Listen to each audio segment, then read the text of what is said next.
Hallelujah, praise the Lord. உங்கள் அனைவரையும் பாதைக்கு வெளிச்சம் காலொழுக்கத்தின் நிகழ்ச்சி கண்டவராய் இயேசு நாமத்திலே வாழ்த்தி வரவேற்கிறேன். இன்றைய நாளில் நம் தேவன் சிலுவையிலே தொங்கும் பொழுது இரண்டாவதாக பேசின வார்த்தையை குறித்து நம்ம பார்க்க போகிறோம். நான் ஏற்கனவே போன வீடியோவில் நிறைய பேசியிருந்தேன். ஃபஸ்ட்டு முதலாம் வார்த்தையில் எவ்வளவு தூரம் நமக்காக அவர் பாடுபட்டார், அவர் நொறுக்கப்பட்டார், அவர் அடிக்கப்பட்டார், நமக்காக கடை சுற்று வரைக்கும் சிந்தினார். எல்லாமே எதுக்காக? நமக்காக ஏசு 53 நம்ம அதை அழகாக பார்க்கலாம். நம் நிமித்தம் அவர் காயப்பட்டார், நம் நிமித்தம் அவர் நொறுக்கப்பட்டார், நமக்கு சமாதானத்தை உண்டு பண்ணும் ஆக்கினை அவர் மேலே விழுந்தது. பாவம் அறியாத அவரை தேவன் நமக்காக பாவமாக்கினார். ஏன்? நம்ம நீதிமானாய் மாறும்படி. அப்ப பாவத்தின் சம்பளம் பாருங்க மரணமாக இருந்தது. அப்ப அந்த பாவத்தை போக்கக்கூடியது பாருங்க எதா இருந்தது அப்படின்னா இரத்தமாக இருந்தது. பாவத்துக்கு பலியாக அந்த காலத்துல பாருங்க இரத்தம் கொடுக்கப்பட்டது. ஏன்னா இரத்தத்துல தான் என்ன இருக்கு? மாம்சத்தின் உயிர் இருந்தது என்று வேதம் சொல்லுகிறது. ஆத்துமாவுக்காக பாவ நிவர்த்தி செய்கிறது இரத்தமே என்று. ஆகவேதான் இந்த சிஸ்டம்லாம் பாருங்க பழைய ஏற்பாட்டுல இயேசு கிறிஸ்து வந்து இப்படிலாம் மறிக்க போறாரு, இப்படி பலி கொடுத்து தம்மை மீட்க போறாருங்கிறதுக்கு முன் அடையாளமாக ஆடுகளை, வெள்ளாடுகளை, காளைகளை, பறவைகளை எல்லாம் தேவன் வந்து பலியிட சொல்லியிருப்பாரு. ஆனா அதெல்லாம் வந்து ஒரு அடையாளமாகத்தான். அதனால யாரும் எந்த விதத்திலும் ரட்சிப்பை பெற முடியாது, மீட்பை பெற முடியாது. இதோ என்னுடைய ஒரே பேரனை குமாரனை அனுப்ப போகிறேன், அவரே பலியாக ஒப்பு கொடுக்க போகிறேன், அவருடைய ரத்தம் தான் எல்லாரையும் மாற்ற போகுது அப்படின்னு சொல்லிட்டு சொன்னபடியே தன்னுடைய ஒரே பேரனை குமாரனை அனுப்பினார். அவரும் ஏற்ற நேரத்திலே பாருங்க சிலுவிலே நமக்காக மறிக்க தன்னையே ஒப்பு கொடுத்தார். அந்த தேவன் தான் பாருங்க நம் தேவன். அப்படியாக அவரு சிலுவையில தொங்கும் பொழுது கூட தனக்கு முன்பாக இருந்தவர்களை எல்லாம் பார்த்து அந்த ஒஸ்டான சிச்சுவேஷன்ல, ஏன்னா ஏற்கனவே சொல்லியிருந்தபடி மற்றவர்களை விட அவரை அதிகமாக அடித்தார்கள், அதிகமாக அவரை வந்து காயப்படுத்தினாங்க, அசிங்கப்படுத்தினாங்க, அவமானப்படுத்தினாங்க. எல்லா விதத்திலும் தன்னை நொறுக்க அவர் விட்டு கொடுத்தார். ஏன்? நம்ம ரட்சிக்கப்படும்படி. இத்தனைக்கும் அவர் மேல ஒரு தப்பு இல்லை, ஆனா அவர் என்ன பண்றாரு? தன்னையே நமக்காக பலியாக ஒப்பு கொடுத்தார். அப்படி ஒரு சிச்சுவேஷன்ல பாருங்க சிலுவையில 2 கையும் பிடிச்சு நல்லா இழுத்து அரைஞ்சிட்டாங்க. கால் ஒரு பக்கம் அடிக்கப்பட்டு இருக்கிறது. அப்ப வந்து நெஞ்சு கூட பாத்தீங்கன்னா விரைஞ்சிருக்கும். நம்ம வந்து ஒரு விஷயத்த பேசுறதுக்கு கூட அப்ப கஷ்டமா இருக்கும். சரின்னு சொல்லி காலில் ஒரு ப்ரெஷரை கொடுத்து பேசுனா கூட உயிர் போகிற அளவிற்கு அந்த செகண்ட்ல ஏற்கனவே உடம்பெல்லாம் காயம், வேதனை, வலி. அதுல கூட அந்த வார்த்தை பேசும்போது அவ்வளவு கஷ்டப்பட்டு பேசியிருக்காருன்னு சொல்றாங்க. அந்த வார்த்தையை பத்தி தான் நம்ம பார்த்துட்டு இருக்கோம். அதுல முதலாம் வார்த்தை நம்ம ஏற்கனவே பார்த்துட்டோம், மன்னிப்பை பற்றி. 2ஆம் வார்த்தை தான் இன்னைக்கு பார்க்க போறோம். இங்கேயும் ஒரு வகையான மன்னிப்பு தான். முதலாம் வார்த்தையிலையும் பாருங்க அவர் என்ன சொல்றாரு? பிதாவே, இவர்கள் செய்கிறது என்னது என்று அறியாது இருக்கிறார்கள், இவர்களுக்கு மன்னியும் சொல்லி தன் அடித்தவர்களை, தன்னை துன்பப்படுத்தினவர்களை, காயப்படுத்தினவர்களை, வெட்கப்படுத்தினவர்களை, அவமானப்படுத்தினவர்களை, அவர்களை மட்டும் இல்ல பரிசேயர்களை, அவரை வந்து காட்டி கொடுத்தவங்களை எல்லாரையும் இன்க்ளூடிங் உங்களை, என்னை, நம்ம வரப்போற எல்லா மனுஷனையும் நினைத்து இவர்களை மன்னியும் என்று சொல்லி தன்னை தானே ஒப்பு கொடுக்க சித்தமானார். ஏன்னா அவர் சிலுவைக்கு வந்தது எதை காமிக்குதுன்னா நம்மளை மன்னிக்க வந்ததை காமிக்கிறது. ஆகவே அவ்வளோ ஒரு ஒஸ்டான சிச்சுவேஷன்லையும் மன்னிப்பை வழங்குகிறாரு. அந்த விஷயத்தெல்லாம் பார்த்துட்டு தான் ஒருவேளை இந்த செகண்ட் வார்த்தை இந்த திருடன் கேட்டானா என்று தெரியல, அதுக்கு இயேசு பதில் சொன்னாரான்னு தெரியல. என்னங்க அப்படின்னு கேட்டுங்க. லூக்கா 23 பாருங்க இயேசுவை சிலுவையில் அடிக்கும் போது லெஃப்ட்டும் ரைட்லையும் பாருங்க இன்னும் 2 திருடர்களை என்ன பண்றாங்க? ஏற்கனவே அவங்க ஊர்ல வந்து சிலுவை மரணம்ங்கிறது பெரிய ஒரு மரண தண்டனை போல பயங்கரமான கொடூரமான ஆள்களுக்கு தான் கொடுப்பாங்க. இயேசுக்கு கொடுக்க வேண்டிய அவசியமே இல்லை. ஆனா வீணான ஒரு பலி இவர் மேல போட்டு அவருக்கும் தெரியும். இருந்தாலும் நம் நிமித்தம் அவர் எல்லாத்தையும் ஏற்றுக்கொண்டார். ஏன்னா அவர் மரிக்கணும், மரித்தாதான் நமக்கு ரட்சிப்பு, நமக்கு நித்திய ஜீவன், நம்ம தேவனோட பிள்ளையா மாற முடியும், அவரை போல மாற முடியுங்கிறதுனால ரத்தம் சிந்தப்படணுங்கிறதுக்காக ஒப்பு கொடுத்தார். ஆனா இந்த 2 திருடர்கள் அப்படிப்பட்டவங்கள அவங்க வந்து பயங்கரமான தண்டனைக்குரியவர்கள். ஏன்னா அவ்வளவு தூரம் அவங்க தப்பு செஞ்சவங்க, அவங்க வாயிலே இங்க சொல்றாங்க. அப்படியாக லெஃப்ட் ரைட்ல இருக்கிற திருடன்ல பாருங்க ஒருத்தன் வந்து ஆண்டவர் என்ன பண்றான்? பயங்கரமா வாதாடுறான். இன்னொருத்தன் தான் பாருங்க இந்த அருமையான இந்த 2ஆம் வார்த்தையை தேவன் பேசும்படி ஒரு கேள்வி கேட்கிறான், ஒரு விஷயத்தை விரும்புறான். அதுக்கு பதிலா இதை தேவன் சொல்றார். அது முதல் 2ஆம் வார்த்தை என்னங்கிறது நான் உங்களுக்கு படிக்க விரும்புகிறேன். பாருங்க அந்த 2வது இன்னொரு திருடன் வந்து கேட்கிறாரு பாருங்க. என்ன கேட்கிறாரு அப்படின்னா 42, 23, 42 இயேசுவை நோக்கி, ஆண்டவரே, நீர் உம்முடைய ராஜ்யத்தில் வரும்போது அடியேனை நினைத்தருளும். அதற்கு இயேசு அவனை நோக்கி, இன்றைக்கு நீ என்னுடனே கூட பரதேசில் இருப்பாய் என்று மெய்யாகவே உனக்கு சொல்லுகிறேன். பாரடைஸ் அப்படின்னு சொல்லி இங்கிலீஷ்ல சொல்லுவோம். இன்னைக்கே நான் உன்னை என்ன பண்ண போறேன். பாரடைஸ் அப்படிங்கிறது பைபிள்ல பாத்தீங்கன்னா ஒரு சமாதானம் நிறைந்த இடம், எல்லாரும் விரும்பி தேடுகிற ஒரு இடம். அதாவது சில இடங்களை சொல்றாங்க டெத்துக்கும் ரெசரக்ஷனுக்கும் நடுப்பட்ட ஒரு இடம் என்று சொல்றாங்க. அந்த இடத்துல நான் உன்னைய, ஏன்னா அவர் ரெசரக்ஷன் ஆகிறதுக்கு முன்னாடி அந்த இடத்துல இருக்காரு, அந்த இடத்துல நான் உன்னை என் கூடயே வச்சுக்கிருவேன். ஏன்னா இயேசு இருக்கிற இடம் தான் பாருங்க பரலோகம், இயேசு இருக்கிற இடம் தான் பாருங்க எல்லாமே. அப்போ அங்கே சமாதானம் இருக்கும், சந்தோஷம் இருக்கும். சில இடங்களில் பாரடைஸை வந்து ஏதேன் தோட்டமாக ஒப்பிடுறாங்க. ஏதேன் தோட்டத்தில் எப்படி எல்லாமே நிறைவா இருந்துச்சு, எல்லாமே பாருங்க பர்ஃபெக்டா இருந்துச்சு. அங்க தேவன் மனிதனோடு இருந்தாரு, மனிதர்கள் தேவனோடு உறவாடி எந்த விதத்திலும் குறைவில்லாத ஒரு அருமையான பரிசுத்தமான வாழ்க்கை இருந்துச்சு. அந்த மாதிரி இடம் அப்படின்னு சொல்றாங்க. இப்படிப்பட்ட ஒரு இடத்துக்கு யாருக்கு சான்ஸ் கிடைக்குது? ஒரு திருடனுக்கு, ஒரு கள்ளனுக்கு, ஒரு மரண தண்டனைக்குரியவனுக்கு. இந்த உலகம் அவனை தீர்ப்பிடுது, நீ இப்படிதான் மறிச்சுதான் ஆகணும்னு சொல்லி. ஆனா தேவன் அப்படிப்பட்டவனை பார்த்து கூட அந்த மரண நேரத்திலே கூட அவன் ஒரு வார்த்தை கேட்கிறான், தேவனே. அவனுக்கு தெரியுது. ஏன்னா அதுக்கு முன்னாடி சென்டென்ஸ்லாம் பாருங்க, 39 அன்றியும் சிலுவையில் அறையப்பட்டிருந்த குற்றவாளிகளில் ஒருவன், ஏன்னா அவங்க குற்றவாளினா போட்டிருக்கு பாருங்க, நீ கிறிஸ்துவானால் உன்னையும் எங்களையும் ரட்சித்துக்கொள் என்று அவரை இகழ்ந்தான். 2 பக்கம் வரைஞ்சதுல ஒருத்தன் சொல்றாரு, அந்த நேரத்துல கூட அவன் மனசு பாருங்க மாறல. சாக போற நேரத்துல கூட அவனுடைய இருதயத்துல கொஞ்சம் கூட நம்ம செஞ்சது தப்புன்னு வரல. அப்படி இருந்தும் பாருங்க அவனுக்குள்ள இருக்கிற வெறுப்பு, எரிச்சல் தேவன் மேல கூட காட்டிட்டு இருக்காரு. அந்த நேரத்துல அவர் சிலுவையில தொங்கும் போது கூட, அவ்வளவு அடிக்கப்பட்டு நொறுக்கப்பட்டு தொங்கும் போது கூட, தன்னை பக்கத்துல ஒரு குற்றவாளி எண்ணப்பட்டவன் கூட அவரை என்ன பண்றான், சீப்பா ட்ரீட் பண்றான், இகழ்றான்.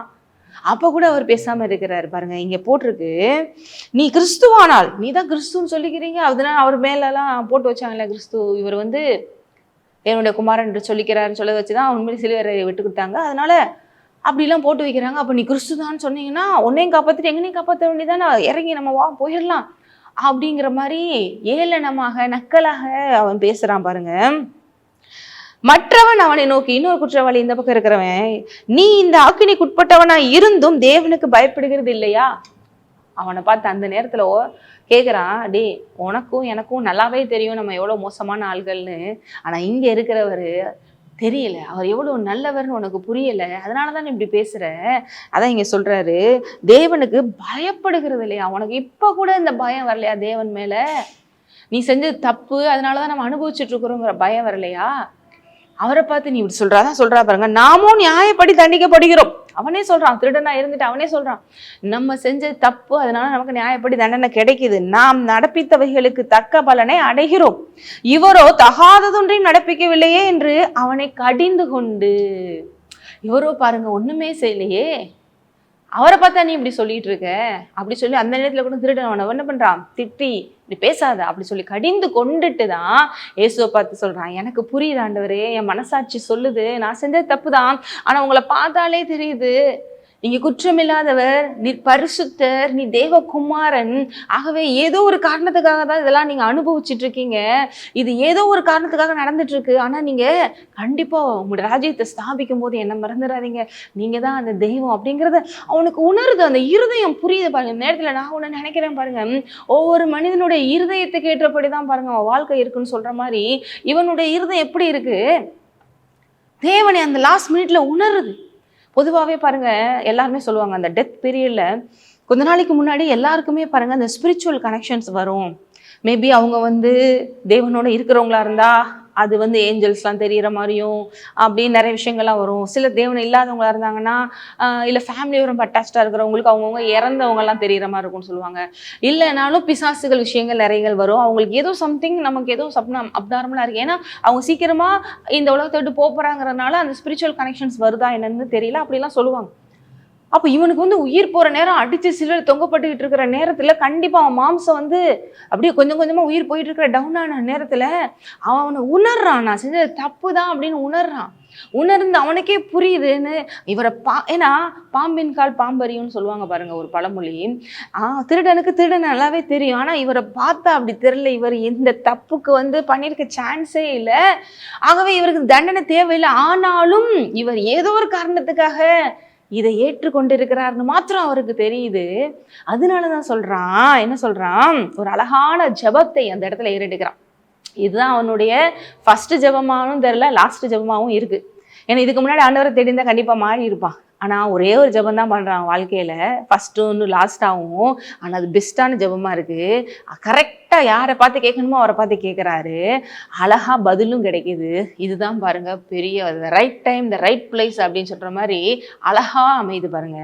அந்த நேரத்துல பாருங்க அவர் கேட்கிறாரு, ஆண்டவரே நீர் உம்முடைய ராஜ்யத்தில் வரும்போது அடியேனே நினைத்தருளும். அவனுக்கு எவ்வளவு தூரம் வெளிப்பாடுகள் இருந்துச்சுன்னா, அவர் ஆண்டவர்னு சொல்றான், நீர் ஒரு ராஜ்யத்தை நீ ஸ்தாபிக்க போறீங்க, அதுல என்னை நினைச்சுக்கோங்கன்னு சொல்றான்னா எந்த அளவுக்கு உன் மனதுல அவனுக்கு தேவனை குறித்து அறிவு வந்திருக்கு பாருங்க. அவர் கூட இருந்த எத்தனையோ பேர், இத்தனையோ யூதாஸ் கூட பாத்தீங்கன்னா கடைசியில காட்டி கொடுத்து செத்துதான் போனான். பரிசேயர்களுக்கு எவ்வளவு சொல்லி பார்த்தாரு, சதுசேயர்களுக்கு எவ்வளவு சொல்லி பார்த்தாரு, தன்னோட இருந்தவங்க எத்தனையோ பேர் பாருங்க ஆண்டவர் அற்புதத்துக்கும் ஆச்சரியத்துக்கும் அலைஞ்சவங்க. ஏன்னா மத்தேயு மார்க்கு லூக்கா யோவானெல்லாம் படிச்சு பாருங்க, அவர் போற இடம்லாம் பெருந்திரளான ஜனக்கூட்டம் அவரை தொடர்ந்ததுன்னு போட்டிருக்கோம். ஆனா சிலுவை நேரத்துல ஒருத்தவங்க கூட இல்லை, யோவானை தவிர. 3 பெண்கள் மட்டும்தான் அப்புறம் கூட இருக்காங்க, அவங்க அம்மா இன்க்ளூடிங். எல்லாரும் எங்கெங்க போனாங்க அப்படின்னா அதுதான் பாருங்க. எல்லாருக்குமே இவர் தேவகுமாரன் தெரிஞ்சிருந்தா கூட இருந்திருக்கணுமே, பயந்துட்டு ஓடிட்டாங்க. ஆனா அந்த திருடனுக்கு தெரியுது, அதுதான் இங்க ஒரு பெரிய விஷயம்.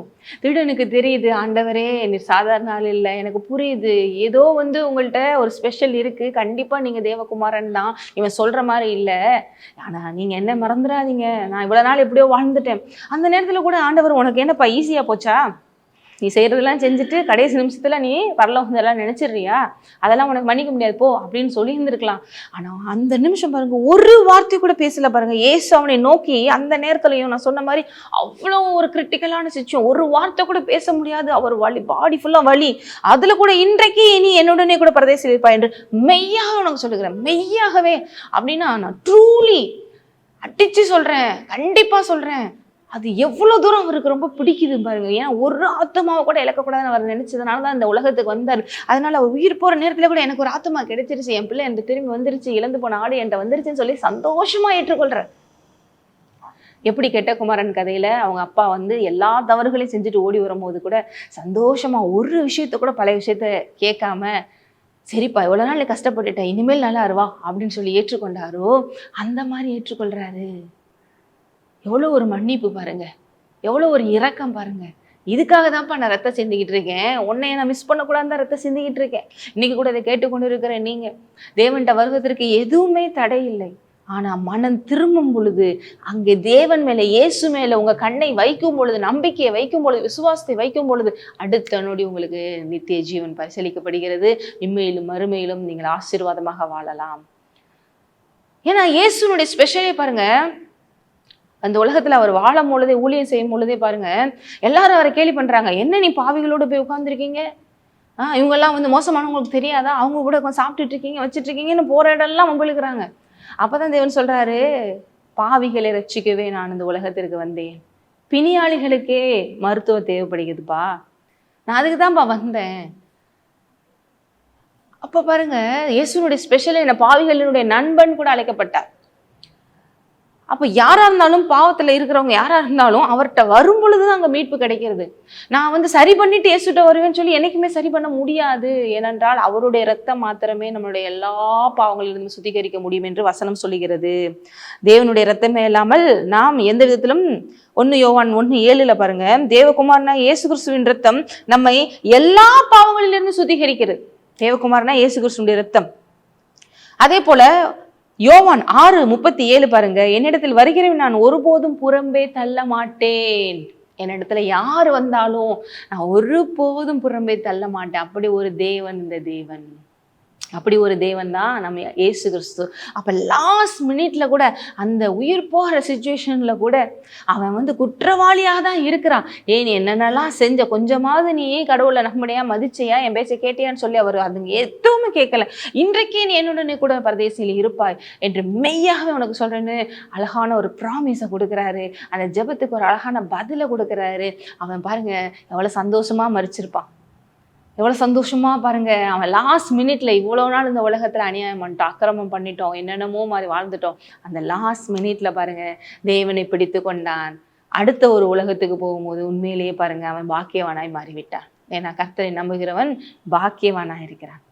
ஆகவே இந்த விஷயத்துல நீங்க பார்க்க ஒவ்வொரு விஷயத்தையுமே இன்றைக்கு இந்த இயேசு கிறிஸ்து தான் ஆண்டவராச்சா ஏற்றுக்கொண்டு இருக்கிறீங்கன்னா இந்த 2 விஷயத்துல நீங்க கவனமா இருக்கணும். நாமும் மற்றவர்களுக்கு மன்னிப்பை கொடுக்கறதுல கவனமா இருக்கணும். எல்லாத்துக்கும் பேருங்க மனம் திரும்பி அவர்கிட்ட வரும் பொழுது எவ்வளோ பெரிய பாவமா இருந்தாலும் அதை மன்னிக்கிற தேவன் நம் தேவன். அப்ப அவர் நமக்கு மன்னித்தது போல நாம் மற்றவர்களை மன்னிக்கிற இடத்துல தேவன் நம்மை வைத்திருக்கிறார் என்று வேதம் சொல்லுகிறது. அப்ப இந்த லென்த் டேஸ்ல எல்லாம் பாத்தீங்கன்னா சிலர்லாம் அப்படியே ரொம்ப சிம்பதியா காமிச்சுக்கிருவாங்க. ஆனா தேவன் என்ன சொல்றாரு, நீ என்னைய மாதிரி சிலுவை வச்சுக்கிட்டு அப்படி ரோட்ல நடந்து போறதோ இல்லை வேஷம் போட்டுக்கிட்டு அப்படி பண்றதோ அதனால நான் மகிமைப்பட போறது இல்லப்பா. நான் உன்னில் ஒவ்வொரு நொடியும் வெளிப்படும் பொழுது, உன் வார்த்தையில உன்னுடைய ஒவ்வொரு செயல் வெளிப்படும் பொழுது, உன்னில் இயேசு இந்த உலகம் காணும் பொழுது, அதுதான் உண்மையான உபவாசம், அதுதான் உண்மையான அர்ப்பணிப்பு, அதுதான் உண்மையான நீ எடுத்துக்கிற தியான முறையாக இருக்கும். அப்படியாக நீ செய் என்று சொல்றார். அப்ப இன்னைக்கு இந்த இயேசு கிறிஸ்துவ ஆண்டவராக ஏற்றுக்கொண்டேன்னா இப்படி வளரும் பொழுது, அப்ப சில நினைக்கலாம் நம்மளெல்லாம் அப்படி நினைச்சா எப்படிங்க வாழ்றது அப்படி சொல்லி, ஆனா ஆண்டவர் பாக்குறாரு பாருங்க, என் பிள்ளை எனக்காக செய்யுது அப்படி சொல்லிட்டு என்ன பண்றாரு, மன்னிப்பை கொடுக்கிறாரு. அப்ப இதுக்கு தான் பாருங்க நம்ம ஊரெல்லாம் போய் சுவிசேஷம் சொல்லணும். நிறைய பேர் போய் சுவிசேஷம் சொல்லுங்க சொன்னா என்ன சொல்றாங்கன்னா, ஐயோ இவெல்லாம் மோசமானவன், இவன்ட்டெல்லாம் சுவிசேஷம் சொல்லக்கூடாது, இவெல்லாம் நரகத்துக்கு தான் போகணும் அப்படின்னு அவங்களே முதல்ல முடிவு பண்ணிடுறாங்க. ஆனா தேவன் பாருங்க இவ்வளவு ஒஸ்டா குற்றவாளி என்னப்பட்டு ஒருத்தனை மன்னிப்பு கேட்ட உடனே, அவரை யார் என்று அறிந்து கொண்ட உடனே என்ன பண்றாரு, சாங்ஷன். எதுக்கு சாங்ஷன்? ஓகே, இன்னைக்கு என்னோட கூட நீ பரதேசில இருப்பார். தகப்பனுடைய உள்ளம், அந்த உள்ளத்தை தான் பாருங்க இன்றைக்கு நமக்குள்ளேயும் தேவன் எதிர்பார்க்கிறாரு. அந்த உள்ளத்தை தான் அவர் நமக்குள்ளேயும் வைத்திருக்கிறாருங்கிறத மறந்துடக்கூடாது. ஆகவே இந்த செய்தியை கேட்கும் பொழுது நம்ம ஒவ்வொரு நாளும் ஒவ்வொருவரும் நம்ம இருதயத்தை பரிசோதித்து பார்க்க வேண்டும். இன்றைக்கு நம்ம மற்றவங்களை எந்த விதத்திலும் வெறுக்காமல் செய்யாமல் தேவனை போல அன்பு காட்டுகிறவர்களாக, இரக்கம் காட்டுவர்களாக, மன்னிப்பு வழங்குறவர்களாக. இங்கே குறிப்பா பாருங்க இன்னொரு விஷயம், நமக்குள்ள ஒரு கில்ட்டி கான்சியஸ் வரும் பொழுது, நானே சரியில்லை, நான்லாம் போய் ஆண்டவர்கிட்ட போனா என்னை மன்னிப்பாரா அப்படிங்கிறதே நினைச்சிடாதீங்க. ஏன்னா இங்க பாருங்க, குற்றவாளி என்னப்பட்ட ஒருவனுக்கே அடுத்த நொடி மன்னிப்பு. எப்படி அவன் மன்னிக்கப்பட்டான் அப்படின்னா, இவர் தான் அந்த இரட்சகருங்கிறதை அறிந்து கொண்டான். இன்னைக்கு இயேசுதான் இரட்சகருங்கிறதை அறிந்து கொண்டால் அடுத்த நொடி அவர் மேல விசுவாசம் வைத்தால், இந்த 2 மாத்திரை மனம் திரும்பும் பொழுது அடுத்த நொடி ரட்சிப்பு சாங்ஷன் ஆகி மாறுகிறது. இவரெல்லாம் யாரும் ரட்சிக்கவே முடியாது. இன்னைக்கு கிறிஸ்துவர்கள் நிறைய பேர் இருக்காங்க பாருங்க, ஒண்ணு அவங்க பாவத்தை குறித்து உணர்வு கிடையாது, நம்ம எல்லாத்துலயும் பெர்ஃபெக்ட்னு நினைக்கிறோம். இன்னொன்னு, ஒருவேளை தப்பு பண்ணிட்டோம்னா உடனே அப்படியே நமக்கு ஒரு கில்ட்டி கான்சியஸ், இன்னைக்கு போய் என்னால ப்ரேயர் பண்ண முடியாதே, இன்னைக்கு போய் நான் என்னால இது பண்ண முடியாது. சில நேரங்கள் நமக்கு அப்படி இருக்கும், இல்லைன்னு சொல்லலாம். ஆனா நம்ம எவ்வளவு தவறு செஞ்சாலும் அதை மாற்றிக்கொள்ளணும்னா கூட யார்கிட்ட தான் போகணும். ஏன்னா எல்லாத்தையுமே பாசிபிளா மாற்றக்கூடிய ஒருத்தர் தான் இருக்காரு. யார்? அவர் தான் நம்ம ஆண்டவர். அப்ப அவர்கிட்ட போய் அப்பா என்று பேசும் பொழுது அவர் நமக்கு எப்பொழுதும் மன்னிப்பை கொடுக்க ரெடியா இருக்கிறாரு, எப்பொழுதும் விடுதலை கொடுக்க ரெடியா இருக்கிறாரு, மன்னித்து அரவணைத்து உங்களை வாழ வைக்க போதுமானவராக இருக்கிறார். ஆகவே இதை பார்த்து கொண்டிருக்கிறவங்க உங்க மனதுல, நான்லாம் ரொம்ப பின்னால போயிட்டேங்க, இப்ப ஆண்டவரை விட்டு என்னையெல்லாம் இனிமேல் ஏற்றுக்கொள்றது ரொம்ப கஷ்டம் நினைக்காதீங்க. உங்களுக்கும் ரட்சிப்பு சமீபமா இருக்கிறது, உங்களுக்கும் மன்னிப்பு இதோ ஆயத்தமா இருக்கிறது. இயேசு உங்களை இருக்கரம் நீட்டி அவருடைய அன்பால அழைக்கிறார். என்னிடத்துல ஓடி வா, வருத்தப்பட்டு பாரம் சுமக்கிறவர்களை நீங்கள் எல்லோரும் இடத்துல ஓடி வாருங்கள், நான் உங்களுக்கு இளைப்பாறுதல் தருவேன். இந்த ரெஸ்ட் அது இந்த உலகத்துல மட்டும் இல்லை, நித்தியத்திலையும். அதைத்தான் பாருங்க இந்த குற்றவாளிக்கு கிடைக்குது, கல்லனுக்கு கிடைக்குது. ஆனா இங்க இன்னொரு விஷயத்தை நம்ம பாக்குறோம் பாருங்க, மனம் திருந்தாதவர்களும் இருக்கத்தான் செய்யறாங்க. அதுல அந்த கடைசியில பாருங்க, அந்த திருடன் கடைசி வரைக்கும் கூட மனம் திரும்பல. அப்ப அதனாலதான் தேவன் சொல்றாரு, நான் 2 கூட்டமா பிரிக்கிறேன், வெள்ளாடு செம்மறியாடா பிரிப்பேன். நான் மக்களை நான் பிரிக்க போறேன், என்னை விசுவாசிக்கிறவர்களும் விசுவாசிக்காதவர்களையும். அந்த கடைசி வரைக்கும் தேவனுக்கு இந்த ஒரு கல்ல இருக்கான் பாத்தீங்களா, மனம் திறந்து பார்த்த கல்ல, அவனை மாதிரி கடைசி வரைக்கும் இருக்கிறவங்க தான் பாருங்க நியாய தீர்ப்புல கடைசியில எங்க போவாங்க, பிசாசோட சேர்த்து நரகத்துக்கு போய் அழிக்கப்படுவாங்க. ஆனா இப்படிப்பட்டவர்களும் இருக்கிறார்கள்ங்கிறதையும் இந்த இன்சிடென்ட், இந்த நிகழ்வு நமக்கு காட்டதான் செய்கிறது. ஆனா இப்படியும் லாஸ்ட் மினிட்ல அற்புதமாய் தேவனை நம்பி விடுதலை பெற்றுக்கொண்டு பரலோகத்துக்கு போறவங்க இருக்காங்கிறதையும் இந்த அருமையான விஷயம் காட்டதான் செய்கிறது. ஆகவே நம்ம இருதயத்தை தேவன் பார்க்கிறவங்க இருதயத்துக்கு ஏற்றபடி நம்ம வாழ்க்கை இருக்கும். இடத்துல ஓடி வாங்க, இந்த தேவன் நல்லவர். ஆமென். நன்றி தகப்பனே, இந்த வார்த்தையை கேட்ட ஒவ்வொருவரும் அப்பா இப்பொழுதே தகப்பனே எந்த தூரம் போயிருந்தாலும் இடத்துல நெருங்கி வரட்டும், மனம் திரும்பட்டும், பற்றி கொள்ளட்டும். நீ நல்ல தேவன், இரக்கமுள்ள தேவன், மனதுருகுகிற தேவன், தகப்பன் என்ற அறிவோடு இடத்திலிருந்து ஆசீர்வாதங்களை எடுத்துக்கொள்ளட்டும். உமக்காக சுடர்விட்டு பிரகாசிக்கட்டும். இயேசுவின் நாமத்திலே ஆமென். தேவனுடைய கிருபையும் சமாதானங்களோடு இருப்பதாக. நீங்கள் ஆசீர்வதிக்கப்பட்டவர்.